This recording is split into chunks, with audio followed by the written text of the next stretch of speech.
By default, Macs come with a huge selection of unique, professional, and creative fonts right out of the box, making it easy to pick the perfect type for your artwork and designs. While some of these fonts are shared across multiple operating systems, some of them are unique to macOS alone. Thankfully, if you're a Windows user looking to install Mac-exclusive fonts on your computer, it's surprisingly easy. There are two types of fonts recognized and supported by both Mac and Windows devices: TrueType and OpenType. Mac TrueType fonts require conversion for them to be used on Windows devices, while Windows TrueType fonts also work on Mac. Meanwhile, as you might have guessed by the name, OpenType is completely cross-platform, able to be used on both Mac and Windows devices just by copying the files and installing them.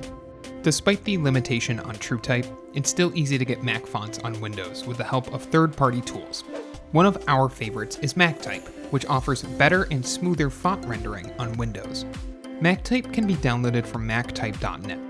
After you've installed the app, just select Load with MacTray, click on the Run as Administrator checkbox, select the standalone loading mode option, and click Next.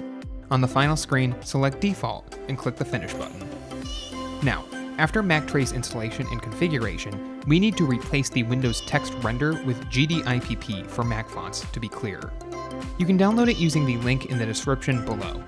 Just make sure to select the correct version for your system.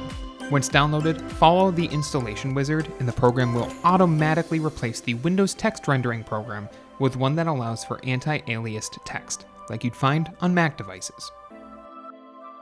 If you ever decide that you want to get rid of those Mac fonts, just uninstall both MacType and GDIPP. This can be done by searching for Add or Remove Programs,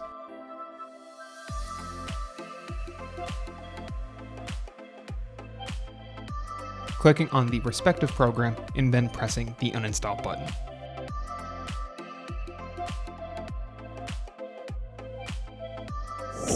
If you liked this guide, make sure you subscribe for all sorts of videos covering Windows and other technology. And do not forget to check out one of these videos. We think you might enjoy.